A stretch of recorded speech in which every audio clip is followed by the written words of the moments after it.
Assalamualaikum warahmatullahi wabarakatuh. Om Swastiastu, Namo Buddhaya, salam kebajikan bagi kita semua. Perkenalkan, nama saya Dewi Suciningrum, nomor induk mahasiswa 22030214056. Saya dari kelas M 2022B. Saya di sini akan mempresentasikan hasil jawaban saya dari bab Pancasila sebagai paradigma pembangunan. Pertanyaan nomor pertama, apa pengertian Pancasila sebagai paradigma pembangunan? Jawabannya adalah Pancasila sebagai paradigma pembangunan artinya nilai-nilai dasar Pancasila secara normatif menjadi dasar, kerangka acuan, dan tolak ukur segenap aspek pembangunan nasional yang dijalankan di Indonesia. Secara filosofis, hakikat kedudukan Pancasila sebagai paradigma pembangunan nasional mengandung konsekuensi bahwa dalam segala aspek pembangunan nasional harus mendasarkan pada hakikat nilai-nilai Pancasila. Karena nilai-nilai Pancasila mendasarkan diri pada dasar ontologis manusia sebagai subjek pendukung Pancasila sekaligus sebagai subjek pendukung negara. Pertanyaan nomor 2. Apa saja identifikasi Pancasila sebagai paradigma pembangunan di bidang politik, ekonomi, hukum, hankam, kehidupan antar umat beragama, dan ipteks? Jawabannya yang pertama, Pancasila sebagai paradigma pembangunan politik. Sistem politik Indonesia yang sesuai Pancasila sebagai paradigma adalah sistem politik demokrasi, bukannya otoriter. Implementasi Pancasila sebagai paradigma pembangunan politik meliputi A. Penerapan dan pelaksanaan keadilan sosial. B. Mementingkan kepentingan rakyat atau demokrasi. C. Melaksanakan keadilan sosial dan penentuan prioritas kerakyatan.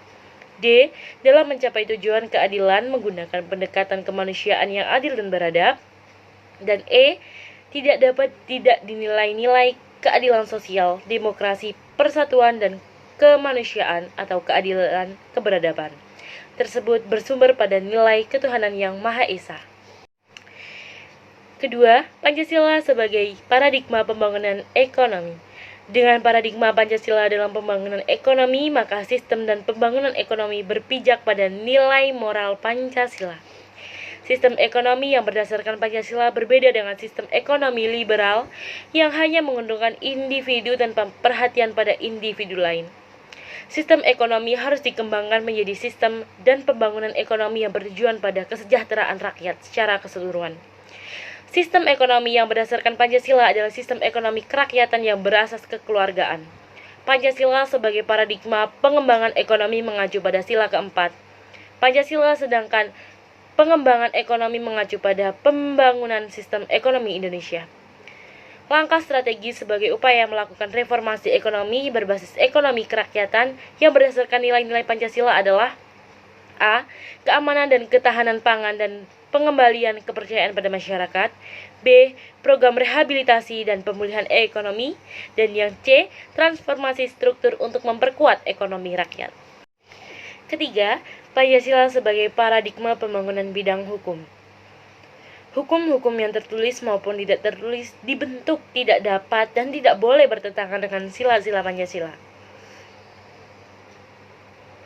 Dengan demikian, substansi hukum yang dikembangkan harus merupakan perwujudan atau penjabaran sila-sila yang terkandung dalam Pancasila. Substansi produk hukum merupakan karakter hukum responsif atau untuk kepentingan rakyat dan merupakan perwujudan aspirasi rakyat. Pancasila dapat memenuhi fungsi konstitutif maupun fungsi regulatif. Dengan fungsi regulatif, Pancasila menentukan dasar suatu tata hukum yang memberi arti dan makna bagi hukum itu sendiri. Yang keempat, Pancasila sebagai paradigma pembangunan pertahanan dan keamanan.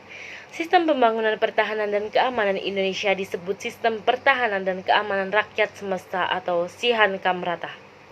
Penyelenggaraan sistem pertahanan semesta didasarkan pada kesadaran atas hak dan kewajiban warga negara, serta keyakinan pada kekuatan sendiri.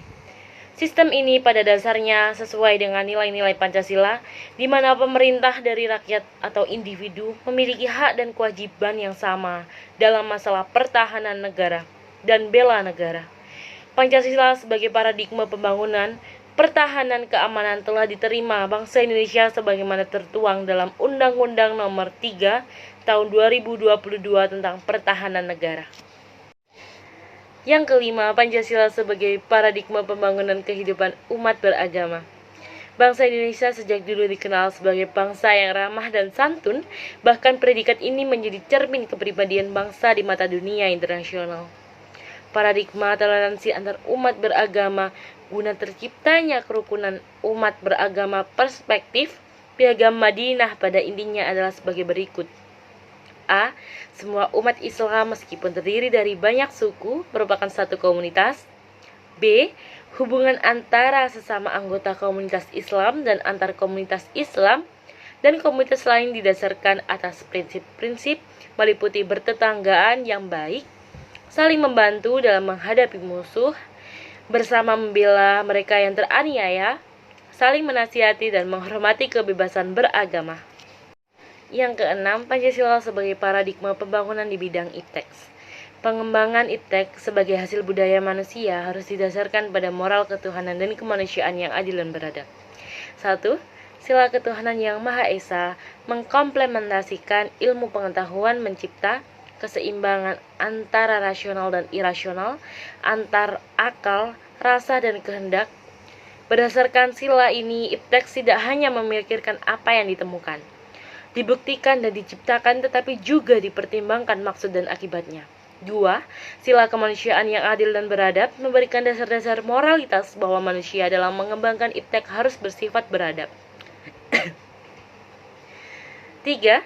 Sila persatuan Indonesia mengkomplementasikan universal dan internasionalisme dalam sila-sila yang lain. 4.